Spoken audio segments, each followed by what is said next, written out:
Idinam muborak. Tuxmu kulcha qatori. Tuxmu kulcha qatori. Idinam muborak. Idinam muborak. Shmon va dadakina. Balon.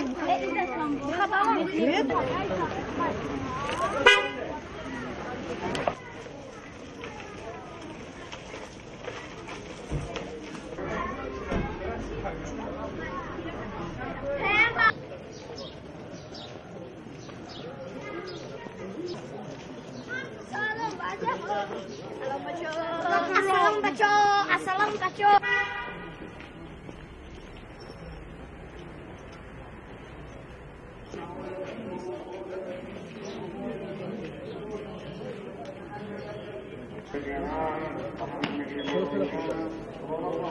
صالح است که مایه وطن است.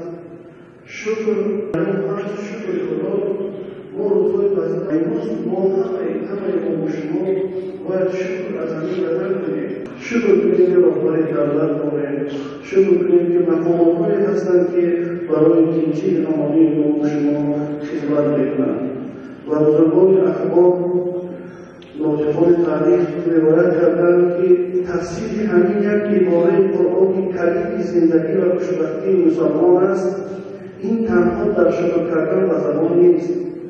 شکر نعمت را شناختن است. شکر نعمت سلامتی هم هست، نعمت فرزند هم هست، نعمت حیات هم هست.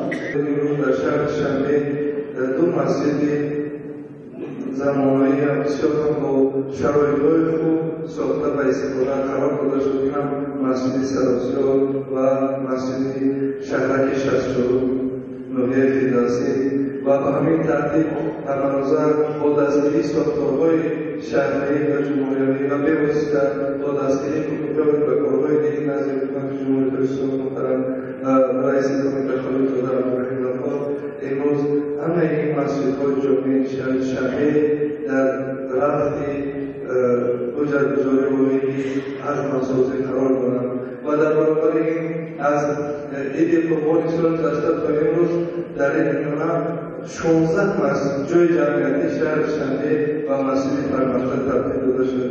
این هم بسیار یک خدمتگزاری ارزش‌گذاری برای نمازگزاران است. بازم با نصیب است این روزی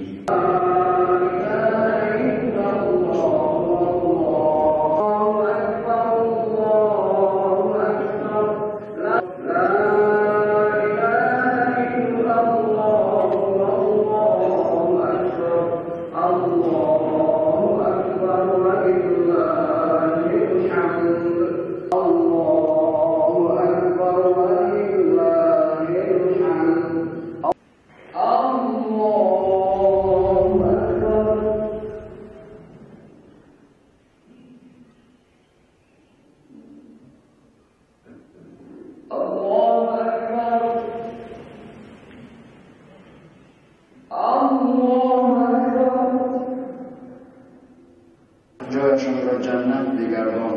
پروردگار را دست برداشتن و خیرت را نصیب و روزی بگردان. خداوند دوراندیشی و خیرخواهی را نصیب و روزی بگردان. این کشور ما را همیشه چنین آرام و پیشرفته پروردگار را اگر خودت نگه بداری هیچ بلایی نیست. خداوند از رحمتت امید داریم و رحمتت چنان وسیع است که تمام اشیا را فرا گرفته است. إله إلا الله واجعل آخر دعوانا في الجنة أن الحمد لله رب العالمين آمين آمين برحمتك يا أرحم الراحمين. الله أكبر. إدون مبارك بشارة شمالي.